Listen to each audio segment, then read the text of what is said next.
Shalom, salam sejahtera kepada pemirsa dimanapun berada.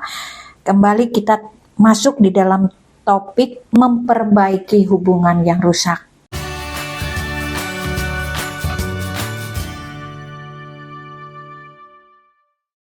Kita berdoa dulu.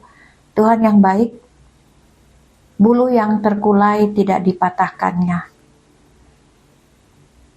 Orang yang rusak pasti Engkau betulkan. Dan kami berdoa buat setiap pemirsa yang saat ini hubungannya rusak dalam rumah tangga, Tuhan akan betulkan.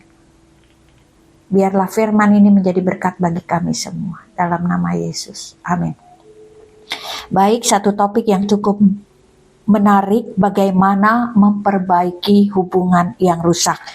Kita akan buka di dalam Yakobus 5 ayat 16, demikian firman Tuhan. Karena itu hendaklah kamu saling mengaku dosamu dan saling mendoakan supaya kamu sembuh.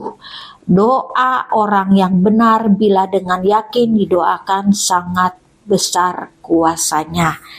Nah, saudara, bagaimana memperbaiki hubungan yang rusak? Ada beberapa langkah. Nah, sebelumnya, pernahkah Anda menghadapi suatu percakapan yang memanas, yang menegangkan sehingga menguras emosi Anda dan menyakitkan perasaan Anda? Lalu, apa yang engkau rasakan dampak dari percakapan yang memanas tersebut? Dan bagaimana cara memperbaikinya? Ada beberapa pesan yang saudara patut dengarkan. Yang pertama, luangkan waktu bersama untuk saling mengenal lagi. Orang sering konflik karena terjadi satu komunikasi yang tidak nyambung. Bukan mereka tidak menyayangi, tapi komunikasi yang gak nyambung. Karena memang pria dan wanita diciptakan dari bahan dasar yang berbeda, dan mereka mempunyai pola perbedaan yang sangat kontras. Justru perbedaan itu akan menjadi kekuatan untuk saling melengkapi, atau perbedaan itu akan menjadi konflik yang berkepanjangan. Itu semua ada di respon Anda. Jadi Anda perlu duduk diam, saling berkomunikasi, sehingga dalam komunikasi itu terjalinlah satu sama lain untuk saling mengerti apa yang diinginkan oleh pasangan masing-masing. Yang kedua, ketika engkau berpacaran, engkau mempunyai satu perasaan yang kuat kepada kekasih Anda.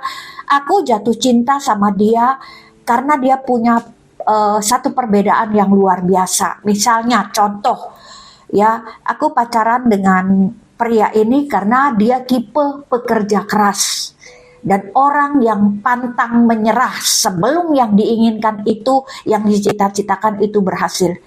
Itu bisa menjadi satu perbedaan yang Anda sukai. Namun ketika Anda sudah menikah, justru perbedaan itu merupakan konflik kendala dalam rumah tangga Anda.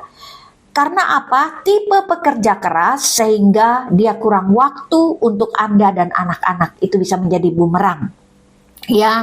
Nah, kita coba kilas balik ketika kita pacaran. Oh, ternyata ini kelebihan.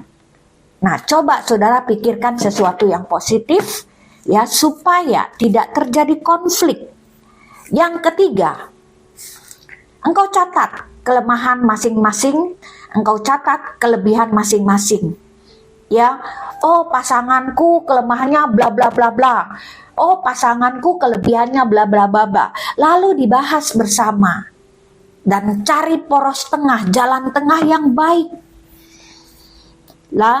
Setelah itu cari solusi. Kalau belum mendapatkan solusi, perlu seorang konselor lakukan demi kebahagiaan rumah tanggamu. Karena memang ada beberapa pasangan yang tidak bisa menyelesaikan masalah sendiri, perlu orang kunci. Nggak dosa kok kalau engkau cari konselor yang dapat dipercaya. Satu hari saya menonton sebuah YouTube film bagus sekali, seorang Perdana Menteri atau seorang pejabat pemerintah di India. Ketika itu dia membawa seminar tentang keluarga.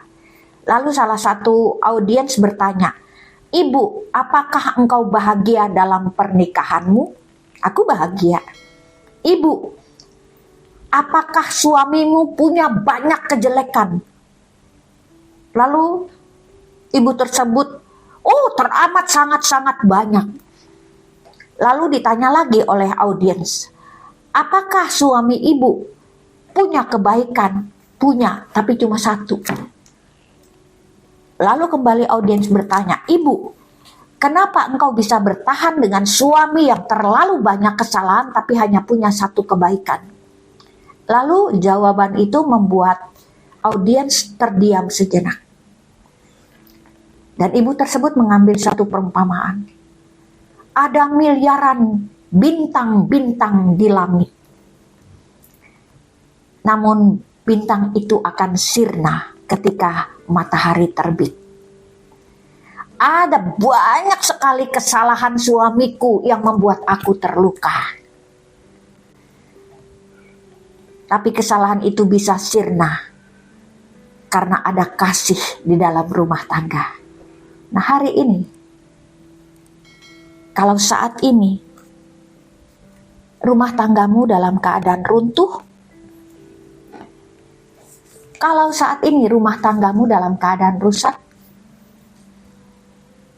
ada banyak kejahatan, ada banyak sifat-sifat jelek yang membuat engkau terluka. Tapi semua bisa sirna karena ada kasih yang menutupinya. Kasih pasti murah hati, kasih pasti lemah lembut. Dan Tuhan mengajarkan kita, ajarilah kami saling mengasihi. Amin. Tuhan, terima kasih.